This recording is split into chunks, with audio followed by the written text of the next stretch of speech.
most people do, I believe, as a music fan first and foremost. So when I was in high school, we had a high school radio station, or that's what we called it. Technically, it was 2 turntables, a big board with dials that you mix with, not like the sophisticated mixing boards that came later. And it was really speaker wires run through the ceiling of the high school into the cafeteria. So our broadcast radius was what, 100 yards, like a football field. We didn't actually broadcast with a tower and a frequency and all that. But it was just really exciting and really fun, and I got to play music that I love for more people, and my philosophy always was, I love this and you don't know about it, so I'm going to expose it to you, and then it's your job to decide if you like it or not. So then my best friend, who was a real entrepreneurial guy, he had a landscaping business when we were 15, 16 years old with giant lawnmowers that that self-propelled themselves, and a big pickup truck and things that no kid our age had, and I was really impressed with his entrepreneurialism. So he knew that I loved music and was really digging the DJ thing. So we found this DJ out of New Jersey who was retiring and selling his system, which was a PA, 2 turntables, and a mixer. We bought that, and then we just started letting our friends know we were available. So we would go do our friends' birthday party, and then that would become very, very successful. And then we made business cards and started an official business.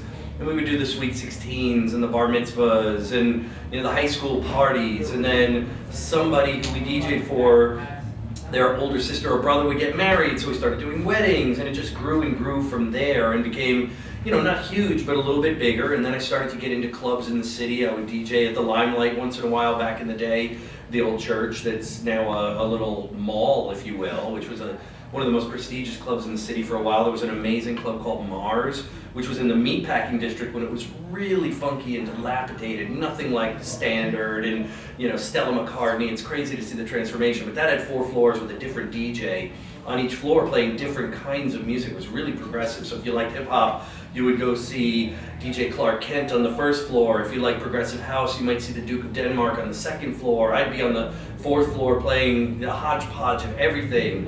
So that grew into doing more and more clubs, a little bit higher end on the parties and things that I was doing. And then it was college time, and I really loved NYU's radio station. I loved what was then WLIR Long Island, which was a very, very progressive station, playing all the imports from the UK and REM before they ever became known. It was the place where you found out about your alternative rock. And then I discovered NYU's radio station, which was even a little more, not to use the cliche, but left of the dial. And it was really exciting to me. And so I said, oh wow, if I can only get to the station and become a DJ. So long story short, I eventually made it to the station, did my little interning stuff of filing away the records and all the grunt work to show them that I was serious. I had my little show on AM radio, and then finally I graduated to FM. And then I worked my way up to the music director, and I was the producer of 2 of the most popular shows on the station, one of which is called The New Afternoon Show, which still exists to this day. And then one was called Club 89, which was a very progressive late night show from 10:30 p.m. till 1 a.m., which played anything you could dance to. It was like if it was a British rock from Manchester with a beat, or if it was some Chicago house or a hip hop track, or it was a really cool kind of show. So from that, I started to meet people who were in the industry, the people that ran the cool record stores. One guy who was very influential in my life was a man named Craig Kalman, who's now the president of Atlantic Records. He was also a contemporary DJ of mine, a lot further along. He was doing the Tunnel and bigger nights at Limelight, and so he was a real serious DJ, but he also ran a little label called Big Beat Records, where he would put out some progressive house and things like that, and literally pushed a shopping cart around Manhattan. And this is a guy who comes from, good means, but he didn't rely on any kind of nepotistic stuff. He really worked for it. Pushed a shopping cart around to Vinyl Mania, to Rock and Soul, and he would consign a 25 or a 50 count box of 12 inches. But then he would come by the station and he would bring us his records, and we were always really supportive because we thought he had really cool taste and was a really hardworking and a guy within the scene that we liked. We didn't just do it as a favor, we actually liked the material he was putting out. So fast forward to 1990, and there were some changes at Capitol Records in New York. Well, throughout Capitol Records, they hired a new head of A&R, came from England, working in LA.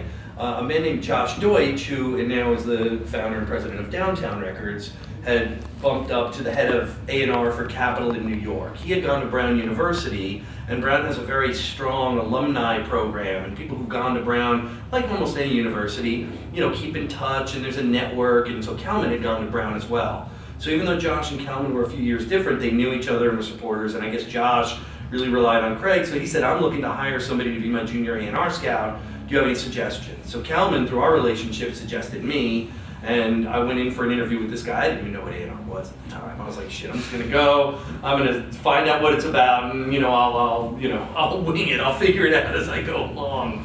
So I went in for an interview, and I thought it went great. And then I left, and as usually is the case, I didn't hear anything.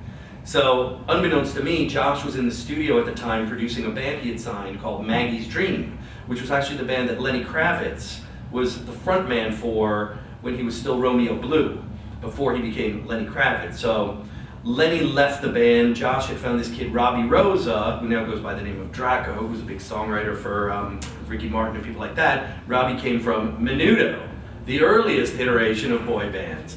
So Josh was in the studio working really hard producing this. It was his first record as a producer and A&R man for Capitol, so it meant a lot for him.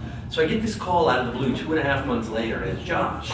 And I'm thinking, well, that's cool, the guy's a real mensch, because usually in the business, when they call to pass on you and say, thanks, you were my top choice, but I went for someone else, usually they just don't even get back to you. So my initial impulse when he called was, I'm getting the Dear John breakup letter, but at least the guy's classy enough to call me and make the hard call. And he said, I love you, I think you're great, and I really want you to come work for me. I'm like, what? After all that time? But unbeknownst to me, again, I didn't know he was so focused on making this record that he wasn't really focused on the staff position. Once the record got done, he called me, put me in place, and I started working at Capitol in 1990 doing A&R. And that began a long and illustrious career as a tennis ball on the court of life, with the two players being Josh Deutsch and Craig Kalman. So I worked for Josh Deutsch at Capitol from 1990 to 93, when there was a change in the regime, and as is oftentimes the case, if there's a regime change and you don't have a relationship with the new people coming in, I got blown out.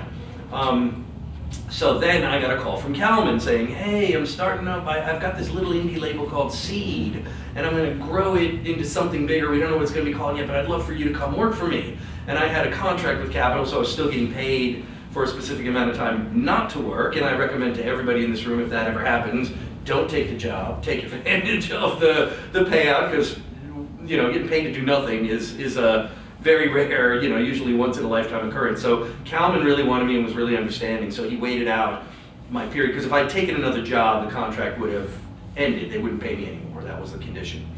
So ultimately then I went to work for Craig at what was Big Beat and Seed. Seed grew into a label called TAG, which stood for The Atlantic Group, because it was a subsidiary or an indie through Atlantic, and I worked for Craig for 2.5 years until that crashed and burned. So then I just picked up a gig as a consultant for Virgin Records doing A&R, because their entire A&R staff was in LA and they had no boots on the ground in New York, and there was a lot happening in New York at the time. So I was covering the New York scene and reporting back to this guy in LA, who was a cool guy. And Josh Deutsch, who was my original boss before I went to Kalman, kept saying to me, don't get too comfortable there. So I should preface this, Josh had subsequently moved from Capitol to Elektra. So Josh was saying, don't get too comfortable there, because as soon as I'm in with Sylvia, who's Sylvia Rohn, who was the president of Elektra, I'm bringing you back. And I'm like, well, I love you, and I don't think you're all talk, but let's see what happens. And lo and behold, I don't remember the timeline, I think it was 96 or 97, Josh called me and said, I'm ready, I'm the VP, you're coming in. So I went to work for Josh at Elektra for a number of years, and then Josh left to go to Virgin. I remained on under Sylvia, and Rick Ocasek, who was from the Cars. I don't know if you know who Rick is. He's produced Weezer. He's a producer, but he's a rock star as well and a hero of mine. He actually came into work at Elektra, this real top producer at the time, Howard Benson, who'd worked on POD and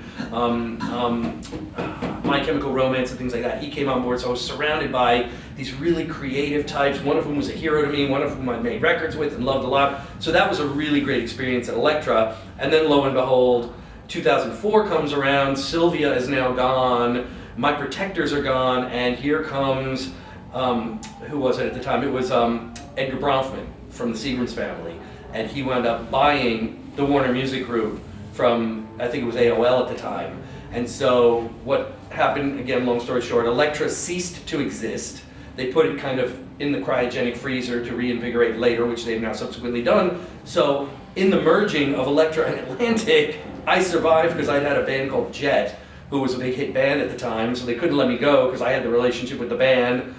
And so I wound up working for Atlantic back under Craig Kalman again and Jason Flom. So even though Kalman had fired me a million years ago, we had such a great relationship going back full circle to the shopping cart days that there were really no hard feelings, and we just settled right back into a really nice groove. Then ultimately, you know, as things are, in 2007 I got let go by Kalman again, who, prefacing, we're still actually very close friends, even though the guy's fired me twice now. And I just met with him 2 weeks ago, and we still get along famously, which is a rare thing in this business, but it's a business based on relationships.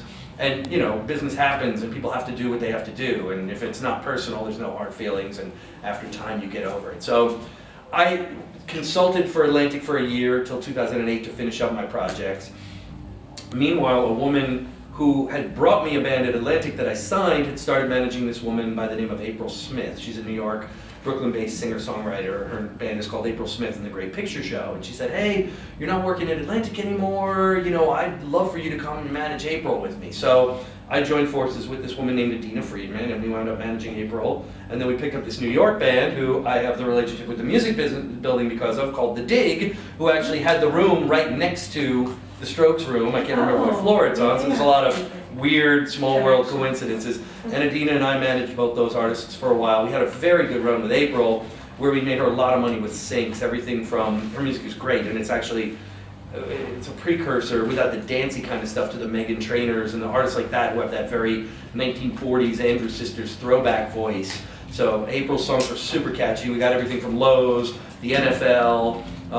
She was the season 6 trailer for Weeds on Showtime, Colgate, Chico's, a shoe thing. I mean, all the syncs came in, you know, basically from our relationships and one side person that we had, and that made April a lot of money, allowed her to tour, and allowed her to do, you know, to perpetuate her career. Unfortunately, she wound up leaving the music business because she wanted to have a kid, and she wound up getting pregnant. So she focused on more of the family than the music career. With The Dig, we had a good run on the touring front. We got them tours with everybody from big UK bands like Las Vegas, Beady Eye, which was Liam Gallagher from Oasis's first band post-Oasis, The Joy Formidable, Group Love, Portugal the Band. We got them all these amazing tours from the relationships we had, but for whatever reason,